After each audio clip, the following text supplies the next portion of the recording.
Class 12-এর ইংরেজি ক্লাসরুমে সমস্ত ছাত্রছাত্রীদের আবার একবার স্বাগত জানাই। আমরা এর আগে 3টে ক্লাস শেয়ার করেছি তোমাদের সাথে related to 3 questions written by Leo Tolstoy. মাঝে একটা দীর্ঘ বিরতি পড়েছিল, তার পেছনে অনেকগুলো কারণ আমার ব্যক্তিগতভাবে রয়েছে। স্কুলের অ্যাডমিশন, স্কুলের কন্যাশ্রীর আপগ্রেডেশন, এই সমস্ত কাজে ব্যস্ততা থাকার পরে আমি সেইভাবে এই 3 কোশ্চেন্স পিসটার উপর বাদবাকি যে একটা বা দুটো ক্লাসের প্রয়োজন ছিল সেটা কমপ্লিট করতে পারিনি।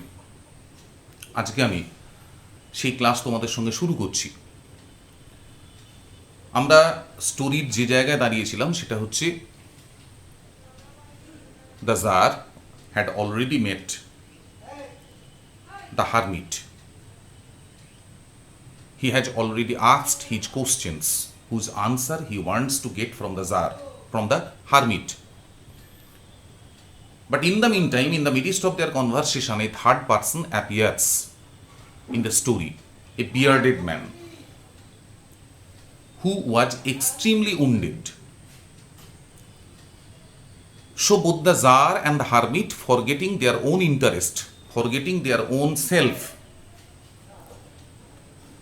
both of them have done their level best to nurse the wounded man, and after a long effort they are successful. The bearded man has got back some kind of relief, এবং তার ক্ষতস্থান থেকে যে রক্তপাত হচ্ছিল সে রক্তপাত বন্ধ হয়েছে। ইতিমধ্যে সন্ধে নেমে যাওয়ার ফলে the Tsar has no other option but to spend the night in the hermit's hut. সন্ধে নেমে যাওয়ার ফলে জারও বাড়িতে ফিরে যেতে পারেননি। ওই সন্ন্যাসী পর্ণকুটিরে রাত্রি যাপন ছাড়া তার কাছে আর কোনো উপায় ছিল না। In addition to that, he has taken the responsibility to take care of the wounded man. তাই ওই আহত মানুষটাকে সন্ন্যাসীর বিছানায় শুইয়ে তাকে স্বস্তি দিয়ে জার নিজেও দরজার সামনে উবু হয়ে বসে প্রচণ্ড ক্লান্তির কারণে হি ফেল অ্যাসলিপ। এবং ছোট্ট গ্রীষ্মের রাত্রি সারা রাত্রি কিভাবে কেটে গেছে গভীর ঘুমের মাঝে। The tsar was not for a single time was conscious about it. ভোরবেলা তার যখন ঘুম ভেঙেছে তিনি দেখতে পেলেন বিছানার ওপর উঠে বসে রয়েছেন bearded man who was wounded the day before.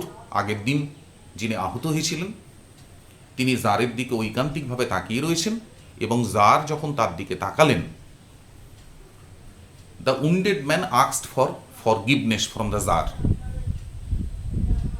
Primarily the tsar was puzzled what for, because he was not acquainted with He was not acquainted with the bearded man. So, with whom I am not acquainted, wherefrom does the question arise of forgiveness? যাকে আমি চিনি না তাকে ক্ষমা করার প্রয়োজন কোথা থেকে এলো, বা ক্ষমা করার প্রশ্ন কোথা থেকে এলো তিনি বুঝতে পারছিলেন না। Then the bearded man gave a short explanation of the past history, যেখানে ওই দাড়িওয়ালা লোকটি জারের প্রতি অত্যন্ত রাগান্বিত ছিলেন। তার কারণ the jar had killed his brother and ceased his property. So the bearded man took A resolution to take revenge against the Tsar at any cost. তাই যখন তিনি খবর পান that the Tsar had gone to meet the hermit, he was waiting in the midst of his hiding, waiting for the return of the Tsar so that he can attack him and kill him. But unnaturally the Tsar became busy with the nursing of the wounded man. তাহলে ওই দাড়িওয়ালা লোকটি যখন লক্ষ্য করে দেখলেন যে jar ফিরছে না, তিনি তার লুকোনো জায়গা থেকে বেরিয়ে এসে জারের খোঁজ করতে লাগলেন, কিন্তু দুর্ভাগ্যবশত he came in front of the bodyguards of the tsar, and those bodyguards could recognise the bearded man and attacked him. He was severely wounded, but somehow he fled and took shelter in front of hermit's cave, hermit's hut. এই হচ্ছে পরিস্থিতি যেখান থেকে ওই দাড়িওয়ালা লোকটি somehow saved his life, and his life was saved by whom? The Tsar, whom he previously considered as his enemy. যে জারকে তিনি আগে শত্রু ভাবতেন, সেই জারের হাতে শুশ্রূষা পেয়ে, সেবা পেয়ে ওই দাড়িওয়ালা লোকটির কিন্তু প্রাণ বেঁচেছে. So out of that gratitude now the bearded man wants forgiveness from the tsar. The tsar was very glad to have made peace with his enemy so easily. Tsar তো দারুণ খুশি, তার কারণ তিনি এত সহজে তার শত্রুর সঙ্গে বন্ধুত্ব প্রতিষ্ঠা করতে সফল হয়েছেন. And to have gained him for a friend. শুধু তাদের মধ্যে শান্তি প্রতিষ্ঠা হয়েছে তা নয়, আজকে জার ওই উন্ডেড বিয়ার্ডেড ম্যানটিকে তার বন্ধু হিসেবে পেয়েছেন. And he not only forgive him but said he would send his servants and his own physician to attend him. Tsar শুধু তাকে ক্ষমা করে দিলেন তা নয়, তার সাথে সাথে তিনি কথা দিলেন যে আমি আমার ভৃত্যদের পাঠাবো, আমার নিজের যিনি চিকিৎসক তাকে পাঠাবো আপনার কাছে আপনার দেখভাল করার জন্য. And promised two restore his property. এবং সেখানেই তিনি তার কাছে প্রতিজ্ঞা করলেন রেস্টোর, ফিরিয়ে দেওয়া, গিভ হিম ব্যাক. তাকে তার সম্পত্তি, যেটা জার একসময় সিজ করেছিলেন, দখল করে নিয়েছিলেন, তাকে কথা দিলেন আমি আপনাকে আপনার সম্পত্তি ফিরিয়েও দেব. Having taken leave of the wounded man, ওই আহত লোকটার কাছ থেকে বিদায় নিয়ে the tsar went out into the পর্চ.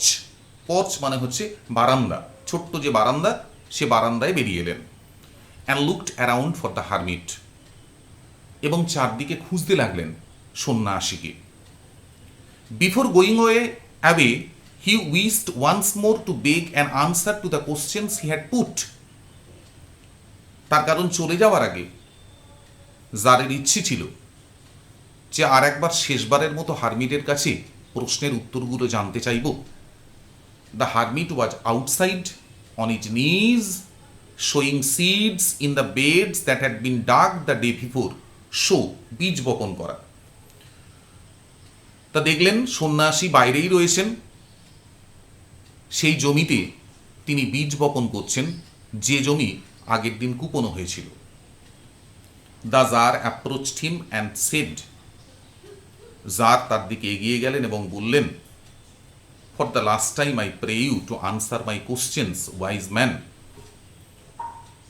তিনি বললেন শেষবারের মতো আমি আপনার কাছে প্রার্থনা করছি, আপনি জ্ঞানী মানুষ, যদি আমার প্রশ্নগুলোর উত্তর দেন. What was the unexpected answer that came from the wise man? You have already been answered, said the hermit. সন্ন্যাসী বললেন কেন? আপনার প্রশ্নের উত্তর তো আপনি পেয়ে গেছেন. Still crouching on its thin legs. Crouch, উবু হয়ে বসে থাকা. তখনও তিনি তার ওই রোগা পাতলা পায়ের ওপর ভর দিয়ে উবু হয়ে বসে রয়েছেন. And looking up at the tsar who stood before him. এবং মুখ তুলে তাকিয়েছেন জারের দিকে, যে জার তার সামনে দাঁড়িয়ে রয়েছেন. How answered? What do you mean? Ask the tsar. Tsar বলছেন কোন উত্তরের কথা বলছেন? কি বলতে চাইছেন আপনি? কখন আমি উত্তর পেলাম? কখন আপনি আমাকে উত্তর জানালেন? Do you not see, replied the hermit. সন্ন্যাসী উত্তর দিলেন আপনি লক্ষ্য করেননি? If you had not pitied my weakness yesterday, show pity, করুণা দেখানো। আগের দিন আপনি যদি আমার দুর্বলতার প্রতি করুণাপ্রবণ না হতেন, আমার দুর্বলতা দেখে আপনার যদি মমত্ব না জাগত, কি ঘটেছিল? আগের দিন যার যখন দেখেছিলেন হারমিট, এজেড, ফ্রেল, উইক, তিনি তার নিজের জমি নিজে কুপোচ্ছেন out of sympathy, out of humanity. He took the charge. তিনি স্বেচ্ছায় হারমিটের কাছ থেকে ওই জমি কুপোনোর দায়িত্বটা নিজের কাঁধে তুলে নিয়েছিলেন, and for a long time he had done that very duty. তাহলে এখন সন্ন্যাসী বলছেন, আগের দিন আমার দুর্বলতার প্রতি করুণা প্রদর্শন করে আপনি যদি আমার জন্য সাহায্যের হাত বাড়িয়ে না দিতেন, and had not dug those beds for me, যে জমিগুলো কুপোনোর কথা ছিল আমার হয়ে আপনি যদি ওই জমিটা কুপিয়ে না দিতেন, but had gone your way, আপনি যদি আপনার পথে ফিরে যেতেন, that man would have attacked you. ওই যে মানুষটা, দাড়িওয়ালা মানুষটা, যে ঝোপের মধ্যে আপনার ফেরার অপেক্ষায় বসেছিল, তার প্রত্যাশিত সময়ে আপনি ফিরে যেতেন, he would get the chance to attack you and probably to kill you. What for? Because there was no bodyguard with you in this passage and you are unarmed, you would have been unarmed. আপনার কাছে কোনো অস্ত্রশস্ত্র থাকার কথা ছিল না। তার মানে স্বচ্ছন্দে ওই মানুষটা ঝোপ থেকে বেরিয়ে এসে আপনাকে আহত করত, and you would have repented of not having stayed with me. তখন আপনাকে অনুতাপ করতে হতো আমার সঙ্গে আরও কিছুটা সময় না থাকার জন্য। তখন কি মনে হতো যে আহা, হারমিটের প্রতি একটু করুণা দেখিয়ে তাকে যদি একটু কাজে সাহায্য করতাম, আরও কিছুটা সময় যদি হারমিটের সঙ্গে স্পেন্ড করতাম, তাহলে হয়তো আমাকে এই আক্রমণের মুখোমুখি হতে হতো না। So the most important time was when you are digging the bed. তার মানে in respect of that incident of not being attacked by the bearded man, এই যে আপনাকে দাড়িওয়ালা লোকটার আক্রমণের সম্মুখীন হতে হলো না, সেই প্রেক্ষিতে যদি বিচার বিবেচনা করা হয়, তাহলে আপনার জন্য সবচেয়ে গুরুত্বপূর্ণ সময় কোনটা? যে সময়টা আপনি আমার জমি কুপিয়ে দিয়েছেন, and I was the most important man. এবং লক্ষ্য করে দেখুন, ওই ঘটনার প্রেক্ষিতে আমি কিন্তু ছিলাম আপনার জন্য সবচেয়ে গুরুত্বপূর্ণ মানুষ, and to do me good was your most important business. এবং আমার উপকার করাই ছিল আপনার কাছে সবচেয়ে গুরুত্বপূর্ণ কাজ। আফটারওয়ার্ডস, পরবর্তী ক্ষেত্রে, when that man ran to us, তার পরের ঘটনার প্রেক্ষিতে ভেবে দেখুন, ওই লোকটা যখন, আহত মানুষটা যখন জঙ্গল থেকে প্রাণ হয়ে দৌড়তে দৌড়তে আমাদের কাছে এলো, the most important time was when you are attending to him. আপনার কাছে সবচেয়ে গুরুত্বপূর্ণ সময় কোনটা? যখন আপনি তার সেবা শুশ্রূষা করছিলেন। For if you had not bound up his wounds he would have died without having made peace with you. তার কারণ, আপনি যদি তার ক্ষতস্থান বেঁধে না দিতেন, শুশ্রূষা না করে দিতেন, তাহলে ওই মানুষটা মারা যেত আপনার সঙ্গে শান্তি প্রতিষ্ঠা হওয়ার আগেই। তার মানে ওই মানুষটার মৃত্যু মানে you would never get the chance to bring any kind of peace with that very bearded man. With his enmity in his mind he would die. সে তার মনের শত্রুতা নিয়ে এই মৃত্যুর মুখে ঢলে পড়ত, আপনি কিন্তু কোনোদিন সন্ধি করার সুযোগটুকু পেতেন না। So he was the most important man. তার মানে ওই ঘটনার প্রেক্ষিতে ওই আহত মানুষটাই ছিল আপনার কাছে সবচেয়ে গুরুত্বপূর্ণ মানুষ, and what you did for him was your most important business. এবং ওই মানুষটার জন্য আপনি যে কাজটা করেছেন, সেটাই হচ্ছে আপনার কাছে সবচেয়ে গুরুত্বপূর্ণ কাজ। নাও দ্য কোশ্চেন অফ কনক্লুশন। তার কারণ এতক্ষণ পর্যন্ত হার্মিট যে উদাহরণগুলো দিলেন সেগুলো হচ্ছে only example by which he wanted to explain in front of the tsar how he had got his answers. তিনি বলছেন রিমেম্বার দেন, তাহলে একটা কথা স্মরণে রাখবেন, there is only one time that is important now. মানুষের জীবনে গুরুত্বপূর্ণ সময় শুধু একটাই, সেটা হচ্ছে এখন। এখন মিনস দ্য প্রেজেন্ট, বর্তমান। So the most important time is now. সবচেয়ে গুরুত্বপূর্ণ সময় হচ্ছে এখন। এখন মিনস বর্তমান, the present. What for? What has happened in past by no means you can mend it. How much you can think over it. অতীতে যেটা ঘটে গেছে সেটাকে হাজার চেষ্টা করেও তুমি পুনরুদ্ধার করতে পারবে না, তাকে উন্নত রূপ দিতে পারবে না। তার কারণ অতীতের ওপর আমাদের কোনো কন্ট্রোল নেই। And what is going to happen in future no one knows. আর ভবিষ্যতে কি ঘটতে চলেছে সে ব্যাপারেও মানুষের হস্তক্ষেপ করার মতো কোনো অধিকার নেই। তাহলে একজন মানুষ যে সময়টায় সক্রিয় থাকতে পারে, যে সময়টাকে নিজের মতো করে কন্ট্রোল করতে পারে, সেটা হচ্ছে এখন। তার মানে the best time for each and every one is now, at the present moment. আমরা অনেকে যেটা করি, ঠিক আছে আজকে হলো না, কালকে দারুণ পড়াশোনা করব, কালকে এই কাজটা দ্বিগুণ স্পিরিট নিয়ে করব। এখন প্রশ্ন হচ্ছে আগামীকাল সে কাজটা করার তুমি সুযোগ পাবে কিনা। That's a matter of doubt, because we have no control over future. তাই প্রত্যেকটা মানুষের জন্য সবচেয়ে গুরুত্বপূর্ণ সময় হচ্ছে বর্তমান। Try to utilise it in the best possible way. তোমার যে বর্তমান সেটাকে সর্বোচ্চ ভালোভাবে কাজে লাগানোর চেষ্টা করো। তা না হলে এই বর্তমান যখন অতীতের গর্ভে চলে যাবে, you may have to lament for the work not done. তখন কিন্তু তোমাকে পস্তাতে হতে পারে যে কাজ তুমি করনি তার জন্য। It is the most important time because it is the only time when we have any power. বর্তমানটাই সবচেয়ে গুরুত্বপূর্ণ সময়, তার কারণ হচ্ছে বর্তমানই একমাত্র সময় যেখানে আমরা কিছুটা শক্তিধর। we can form our work according to our desire, and we can control the time, and that is only the present, বর্তমান।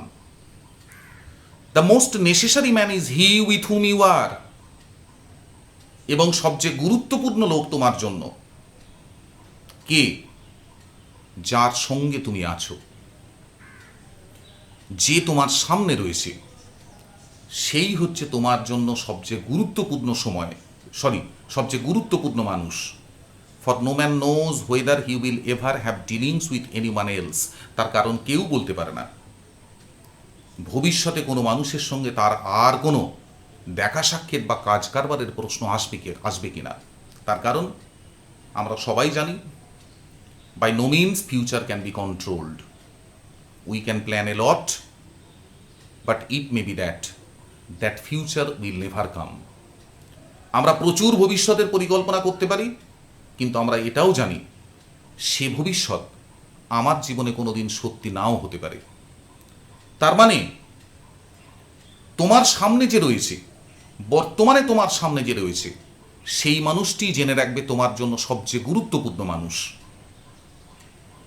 আমি একজন শিক্ষক, আমার সামনে যদি বর্তমানে কোনো ছাত্র থাকে, সেই ছাত্রকে সর্বোচ্চ মানের আমার সাধ্যমতো পরিষেবা দেওয়াটাই আমার সর্বোত্তম কাজ। আমি যদি রাস্তাঘাটে থাকি, সামনে যে অন্ধ মানুষটা অসহায়ভাবে হাত বাড়িয়ে রয়েছে কারোর সাহায্যের জন্য, তার দিকে হাত বাড়িয়ে দিয়ে তাকে রাস্তা পার হতে সাহায্য করাটাই আমার সর্বোত্তম কাজ। তুমি পথ চলছো, পথের ধারে কোনো অসুস্থ মানুষ কাতরাচ্ছে, তাকে সুচিকিৎসার ব্যবস্থা করে দেওয়াটাই তোমার সর্বোত্তম কাজ। তার কারণ in future you may not get that very chance to serve others for the second time. তার কারণ ভবিষ্যতে ওই ধরনের অসুস্থ মানুষের সেবা করা বা ওই অন্ধ মানুষকে পথ চলতে সাহায্য করার সুযোগ তোমার জীবনে হয়তো নাও আসতে পারে। And it may be in future A matter of permanent lamentation. আসলে মানুষের জীবনটা অনেকটা ফুল আর ফুলদানির সমাহারের মতো। আমরা অনেক সময় বিচার বিবেচনা করে বলি আমার ভাগ্য খারাপ, ভগবান আমার দিকে মুখ তুলে তাকায়নি। এটা সম্পূর্ণ ভুল ধারণা। তার কারণ আমরা বেশিরভাগ মানুষ বর্তমানকে সঠিকভাবে কাজে না লাগিয়ে ভাগ্যের হাতে নিজের জীবনকে ছেড়ে দিই। এর ফলে কি হয়, জীবনের শেষ প্রান্তে পৌঁছে most of the people feel frustration. যখন সে সারা জীবনের পেছনের দিকে ফিরে তাকিয়ে মূল্যায়ন করার চেষ্টা করে, সে বুঝতে পারে না, অনেকগুলো দিন তো পৃথিবীতে কাটালাম, ওই তেমন তো কিছু করে উঠতে পারলাম না। এর পেছনে কারণটা কি? বর্তমানকে সঠিকভাবে কাজে না লাগাতে পারা। অতীতে কি ঘটে গেছে, there is no question of lamenting about it. What is going to happen, you should not dream about it all the time. মানুষের জীবনে স্বপ্ন নিশ্চয়ই থাকবে। স্বপ্ন একটা মানুষকে অনুপ্রেরণা দেয় কাজের জন্য, কিন্তু জীবনটা শুধু স্বপ্নময় করে ফেলা, you will court defeat at the end of your life. তাই বর্তমানটাই হচ্ছে আমার কাছে সবচেয়ে গুরুত্বপূর্ণ সময়, যে কোনো মানুষের কাছে গুরুত্বপূর্ণ সময়। যে মানুষটা আমার সামনে দাঁড়িয়ে রয়েছে সেই আমার কাছে সবচেয়ে গুরুত্বপূর্ণ। For no man knows whether he will ever have dealings with anyone else. তার কারণ ভবিষ্যতে আর কোনোদিন কোনো মানুষের সঙ্গে আমার দেখা হবে কিনা, তাকে পরিষেবা দেওয়ার সুযোগ আমি পাবো কিনা, কেউ বলতে পারে না। And the most important affair is to do him good.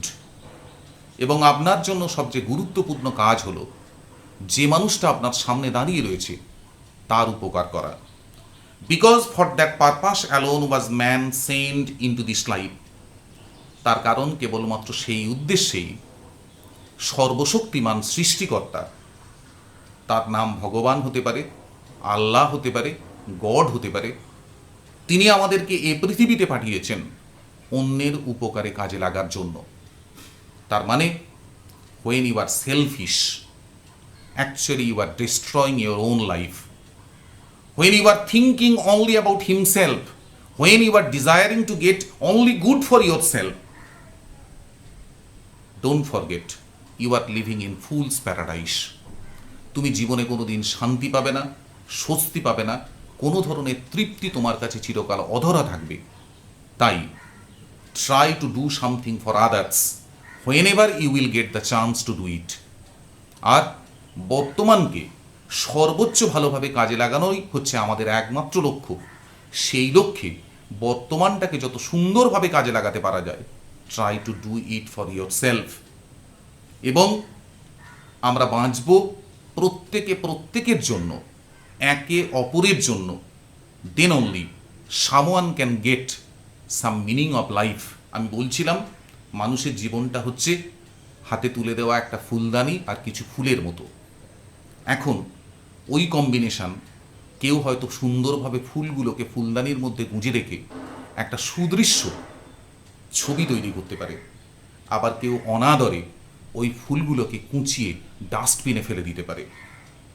তাহলে যে মানুষটা জীবনের ফুলদানিকে সুন্দর সুন্দর ফুলে সুসজ্জিত করতে পারে, he or she can get his or her life meaningful.